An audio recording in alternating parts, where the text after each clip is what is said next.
बड़े माफियाओं को मिट्टी में मिलाने के बाद योगी सरकार ने छोटे माफियाओं पर शिकंजा कसना शुरू कर दिया है, जो जिले और गांव लेवल पर आतंक मचाते हैं, छोटी मोटी पैरवियों से छूट जाते हैं, पुलिस के नाक में दम करके रखते हैं। उन्हें पकड़ने के लिए योगी ने एक नया मॉडल लॉन्च किया है, जिसका नाम सुनते ही अपराधियों में हड़कंप मच गया है। ये मॉडल ऐसा है जो हिंदुस्तान के किसी राज्य के पुलिस के पास फिलहाल तो नहीं है। अमेरिका और ब्रिटेन के पुलिस इस तरीके की तकनीक का इस्तेमाल करती है। इस मॉडल के लॉन्च होते ही बीट कांस्टेबल की जिम्मेदारी सबसे ज्यादा बढ़ गई है। ये मॉडल है क्या, काम कैसे करेगा, कैसे आपके इलाके के एक एक बदमाश की क्राइम कुंडली एक क्लिक में खुल जाएगी, अगले 3 मिनट में आपको समझाते हैं।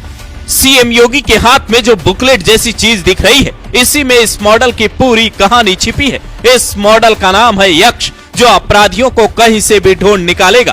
ये छोटे मोटे बदमाशों या बड़े माफिया सबके लिए यक्ष काल बनने वाला है।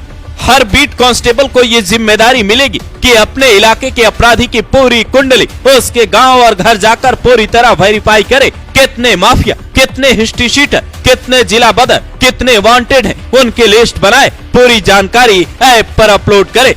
किसी बदमाश ने किस वक्त घटना को अंजाम दिया, क्या घटना थी, उसमें क्या हथियार शामिल थे, पूरी जानकारी ऐप पर होगी। इससे किसी भी बदमाश के बारे में पुलिस सटीक जानकारी ले सकेगी और उसका पैटर्न समझ सकेगी। अगर वो लोकेशन भी बदलता है तो भी निगरानी आसान होगी। जीपीटी तकनीक के जरिए किसी भी अपराधी या उससे जुड़े डेटा की जानकारी ऐसे ही मिलेगी जैसे एआई से बातचीत कर जानकारी मिलती है।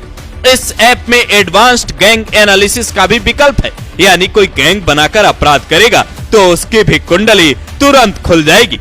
यानी यूपी पुलिस पूरी तरह से डिजिटल हो चुकी है। एफआईआर की कॉपी हो या फिर किसी के खिलाफ अलग अलग जिलों में दर्ज मामले, सब एक क्लिक में खुलेंगे। पुलिस कार्यालयों से रजिस्टर का बोझ भी कम होगा। यानी एक शब्द में कहें तो योगी की पुलिस अब अमेरिका और ब्रिटेन की तरह हाईटेक हो गई है, जहां अपराधियों को पाताल से भी ढूंढ कर निकाला जा सकेगा। ये डिजिटल हथियार योगी ने पुलिस मंथन 2025 में बीते दिनों यूपी पुलिस को सौंपा तो वेश बदलने वाले अपराधियों के भी होश उड़ गए, क्योंकि अक्सर आपने सुना होगा किसी घटना को अंजाम देने के बाद अपराधी वेश बदलकर पुलिस को चकमा देते रहते हैं। पर इस ऐप के लॉन्च होने के बाद अब कोई भी सिपाही या अधिकारी किसी भी संदिग्ध व्यक्ति की तस्वीर क्लिक कर ऐप पर जैसे ही अपलोड करेगा, तुरंत उस व्यक्ति का रियल चेहरा सामने आ जाएगा और उसकी पूरी कुंडली मिनटों में खुल जाएगी। फिर चाहे वो नाम बदले, फर्जी पहचान पत्र बनवाकर घूमे या फिर अपना पता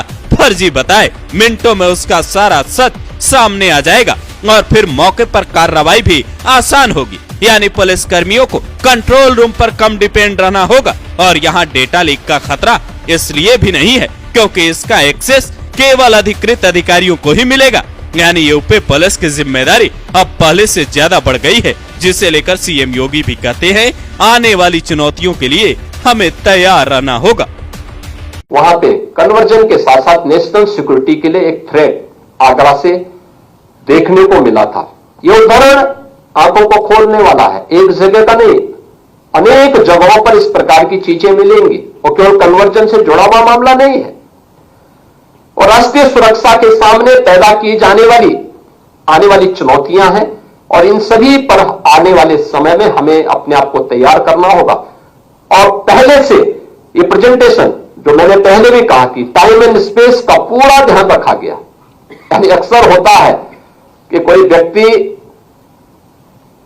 महाकाल का शिकार क्यों होता है, क्योंकि वह काल का ध्यान नहीं देता है।